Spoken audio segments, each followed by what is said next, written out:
Magandang araw sa ating lahat mga boxing fans sa mang panig ng mundo. Ang bakbakan o labanan nating tatalakayin ngayon ay isa sa undercard sa Fury Usyk ngayong December 21, 2024 na gaganapin po sa Kingdom Arena Riyadh, Saudi Arabia. Ito naman po ay sa pagitan ni Sergio Bohachok at Ismail Davis. Sa bakbakan na ito, tayo pa maghahayag ng sarili nating fight prediction, comparison at analysis. Na kung saan doon pa po lamang sa ating gagawing comparison, detalyado po ninyo malalaman kung saan niya ba naging Yamado sa naging dihado ito magkabilang panig. Inanyahan ko rin po kayo na panoorin ang kabuang video at nang sa ganun makakuha kayo ng idea at higit sa lahat makapag-desisyon po kayo sa inyong pipiliin. Na sa tingin po nyo ay may malaking chance sa pagkapanalo dito po sa naturang bakbakan o sagupaan. Maaaring ang inyong desisyon ay papabor o tataliwas ito sa aking pananaw, prediction sa laban, ngunit ang mahalaga kayo dahil nasa inyo ang huling desisyon. Bago naman natin ito simulan, para po sa mga boxing fans na bago po lang manapadpad dito sa ating Munding Channel, inanyahan ko po kayo na sana suportahan po yung sa pamamagitan po ng pag-subscribe, like, and share. At para po sa mga boxing fans na walang sawa na sumuporta, sumubaybay dito sa ating Munding Channel, taos puso po nagpapasalamat sa inyong lahat. Wala po no sports PH kung wala rin po kayo mga idol. Kaya naman, lubos po ako nagpapasalamat sa inyong lahat at isingit natin ang ating shoutout. Kuya Dong Sports, dapat doon na yan sa huli yung shoutout na yan. Unahin natin ang shoutout. Shoutout kay Bunso ng Dimple Store. Diyan po sa Tuktukan, Giginto, Bulacan. Bili na po kayo dyan mga lods. Maraming masasarap na tinda sila dyan. Shoutout kay Idol Glenn Rosas na malimit hindi ko napapansin or hindi ko nagawa ng video ang kanyang mga request. Malimit po talaga yan. Humingi po ako ng pamanin sa iyo, Idol. Shout out sa bago nating follower na si Yana BB55. Shout out din kay Melvin Gumba na kung saan may mga request din po itong si Idol na hindi ko po nagawan pa ng video, lalo na yung laban ni Inoue. Kansilado. Ang laban kasi ni Inoue mga Idol ay sa January 24, 2025. Yan po ang kanilang bagong schedule. Or yun na ba talaga ang schedule? Okay. Hindi natin to patagalin pa. Humaba na tayo. Naka 2 minutes na tayo. So ngayon, babalikan natin ang topic. Nabanggit ko kanina na magkaroon din ng comparison. So marapat lamang na atin dito talakayin ang mga background dito sa maglalaban. Bohachok at Davis. Mula sa kanilang physical appearance, experience at karanasan sa laban, pagiging sa kanilang mga taglay-taglay na skills o mga galawan dahil yan po ang ating gagamiting referensya sa ating gagawing comparison. Unahin natin sa panig ng taga-United Kingdom na si Ismail Davis. Bilang isang professional boxer, may impresibong kartada ito. 13 wins with 6 wins coming by way of knockout. May isang talo, ngunit wala pa nitalang tabla. Sa kanya nag-isang talo, sa puntusan lamang ito natatalo. May dadabay 19 anyos, height, hindi piho. Dahil bukod sa matchroom, sinuri pa natin ang iba pang mga website, hindi makatugma. 3 inches ang diferensya. 6 foot flat si Ismail Davis ayon po sa ibang website. Ngunit sa matchroom, 5 foot and 9 inches ang height ni Ismail Davis. So hindi magkatugma kung alin ba talaga ang tunay dyan. Sa stance ni Ismail Davis, switch stance ito. Epektibong mag-orthodox, epektibo ding mag-south po ito. Knockout ratio 46.15%. Last fight, September 21, 2024, nagkasagupa ang dating Olympian, rank 4 sa WBC sa kasulukuyan na si Josh Keely. Talo itong si Ismail Davis by majority decision. So, kamak-fight ni Davis ito mga lods.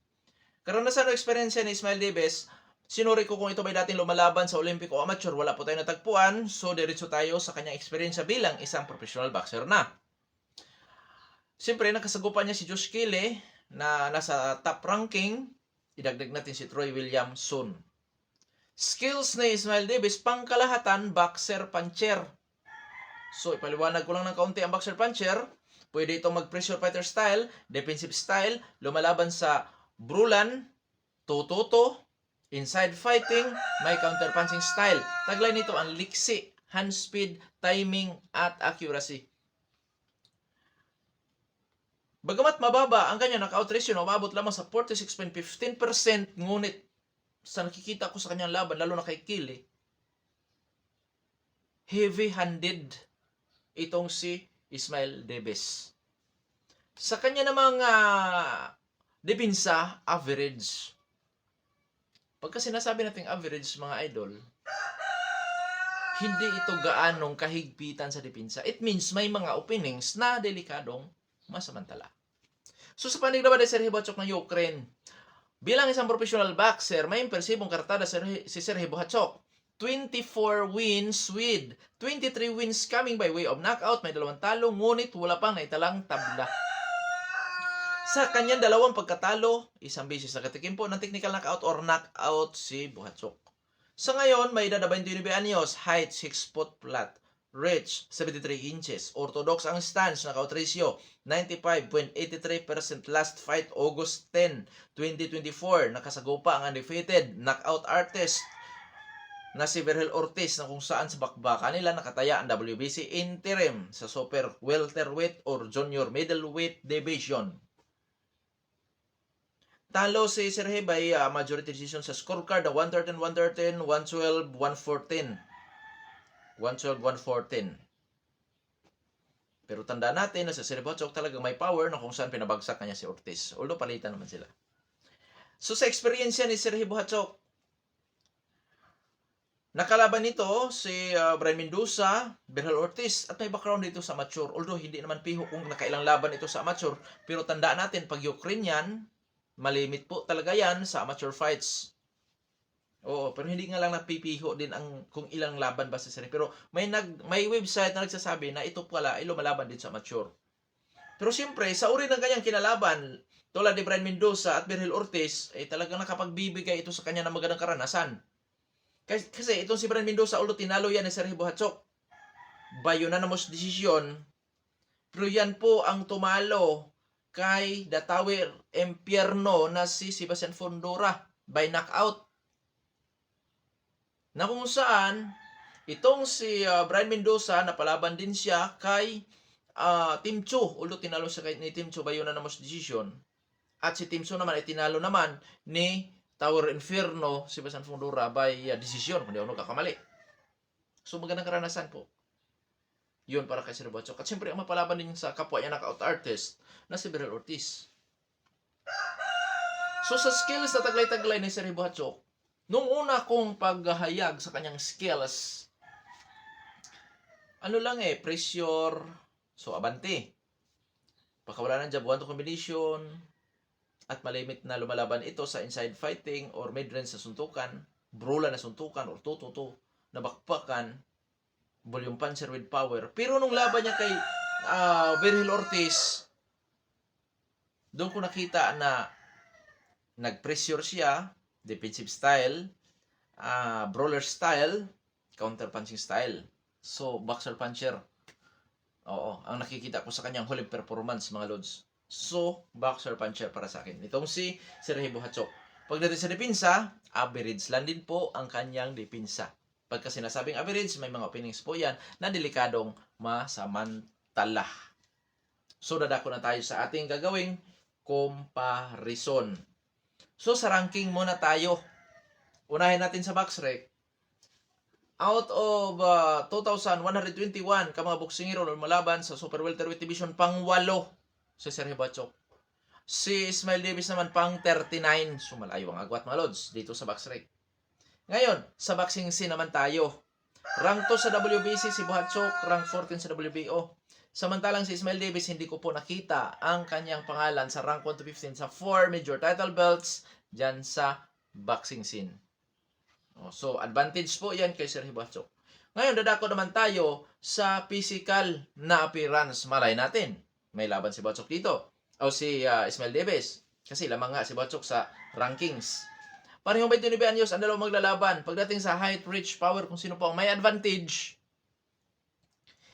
Kung piho na 6-footer ito, so magkasing tangkad lang sila. Pero kung 5 foot and 9 lamang si Davis, disadvantage po kay Davis yan. Lalo na sa reach. Pero kung parehong 6 foot, so may laban sa height. Sa stance, sweet stance si Ismail Davis, so advantage po yan. Sa knockout ratio, 95% ang knockout ratio ni Bohachok, 46% knockout ratio ni Davis, so lamang sa power si Bohachok. Sa activity bro, aktibo at parehong talo sila by majority decision sa uli nilang mga naging laban. Sa eksperyensya, former Olympian si Josh Kelly.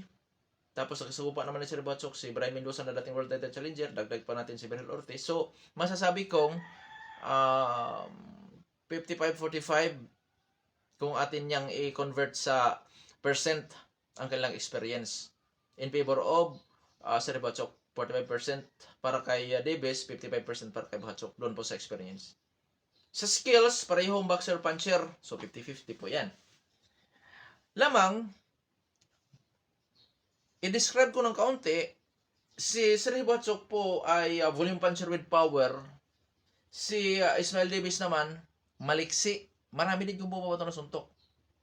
Maliksi, hand speed naman ang kanya. So, at saka siyempre, heavy-handed din. O may kabigatan din yung bumabato na suntok. Basehan natin yung last fight nga niya na isang di-calibre boxing ba talaga ang kanya nakasagupa na si Josh Kelly. Rank 4 ba naman sa WBC? Diyan po sa super welterweight or junior middleweight division. So, yan po. Ngayon, sino ang Llamado? Kasi, yan nasabi ko na sa inyo ang ng detalyado kung saan nakalamang ang magkabilang panig. So, siyempre, automatic po, lamang si Llamado, si Sir Bochok. Hindi ko maibigay ang 60-40 dito. 55-45 lang po ang maibibigay ko dyan. Bakit? Bagamat wala sa ranking at malayo ang agwat sa ranking nito, sa pinakitang performance kasi ni Ismael Davis ay hindi ko po minamaliit at lalo nang hindi ko po tinatawaran na may kakayahan itong tumalo kay Bochok. Kaya 55-45 ang maibibigay ko in favor of Bochok. Oo. Kuya Rong Sports, ang baba naman ng pagbibigay mo ng percent sa comparison. Yun talaga eh. Hindi po pwedeng di porket wala ito sa ranking ganun na lang kababa ang tingin natin sa kanya. Hindi. 55-45. Ganun, mas fair yon doon sa magkabilang panig. Ay bakit sa mga naging huli mong lalo kay Munguia 60-40, dahil si Munguia halos lahat nandoon na sa kanya ang kalamangan. Ano ba ang kalamangan ni Jaime Munguia? Una, experience, power. Doon pa sa kanyang bansa ginanap ang laban. Doon pa lang major yon, 3. Na kung sakaling magkaroon ng close fight, delikado doon si Surasi o si Sureis. Eh dito, pareho silang dayo. Ukrainian, United Kingdom, magpangabot sa Saudi. Ay ang promotor, sino? Ang pagkakalam ko, Eddie Hearn at saka si yung isa, yung pareho naman silang taga United Kingdom eh. Yung promoter dyan. At siyempre, idagdag natin yung Saudis na mismong nagpaano dyan sa event. So, yun nga. At isa pa, iba ang sitwasyon ni Jaime Munguia doon dito kay Sir Bochok. Iba ang sitwasyon nila. Si Jaime Munguia minsan na nag-World Title Challenger eh. Si Sir Bochok hindi pa ito napapalaban sa isang World Title bout eh. Kumbaga prospect pa rin itong si Sir Bochok. Oo. Ganun lang. So, 55-45. So, dadako na tayo sa ating prediction. 14 minutes na pala tayo. Prediction ko dyan, Sir Bochok by technical knockout. 1-9. 1-9.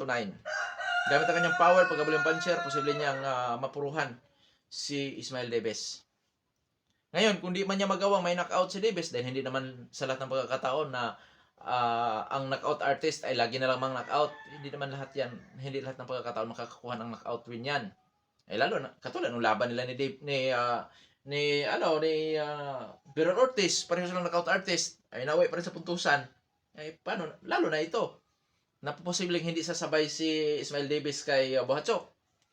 So, dyan, pabor pa rin ako kay Bochok na mananalo yan sa puntusan.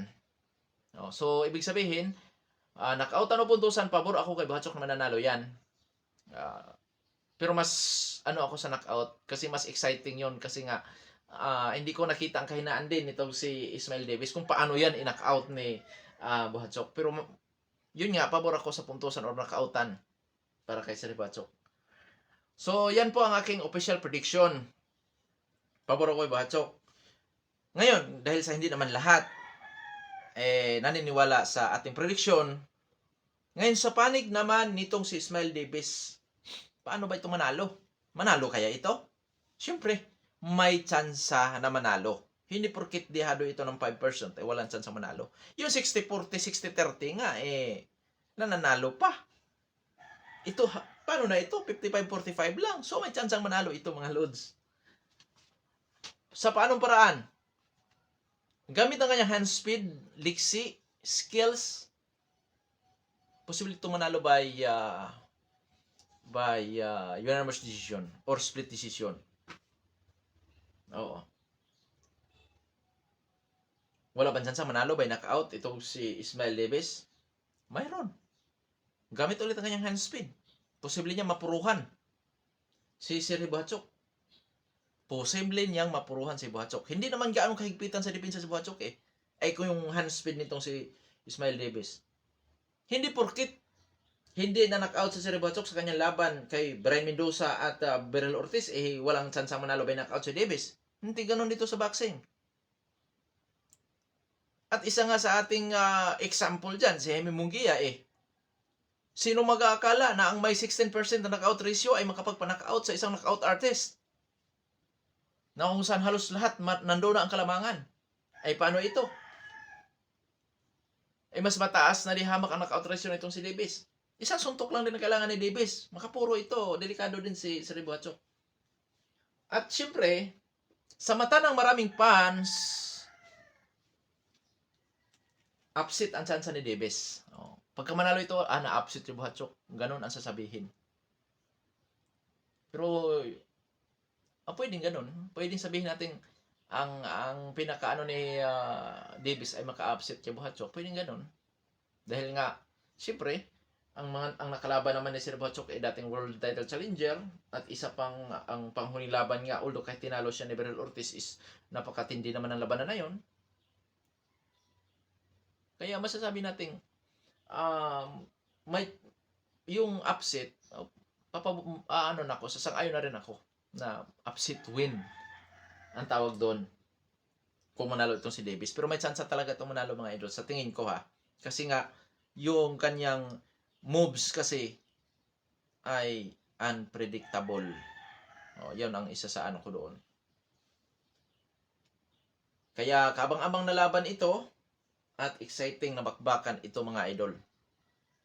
Naka 18 minutes na naman tayo. Sasabihin na naman ng isa nating taga-subaybay, alam mo Kuya Dong, sports dapat iniiksian mo yan kasi nakakasawa.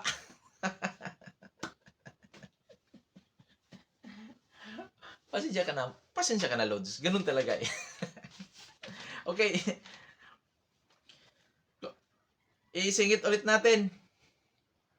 Puro panalo pala yung tatlo na Pinoy laban sa kapwa Pinoy. Sila si Raymart Gabalio, Vince Paras at Dave Apolinario. Congratulations sa inyo, mga idol. At sana makabalik kayo sa spotlight. Oo, sana makabalik kayo sa spotlight. At hanggang dito na lamang. Maraming salamat po at advance Happy New Year sa inyong lahat. God bless.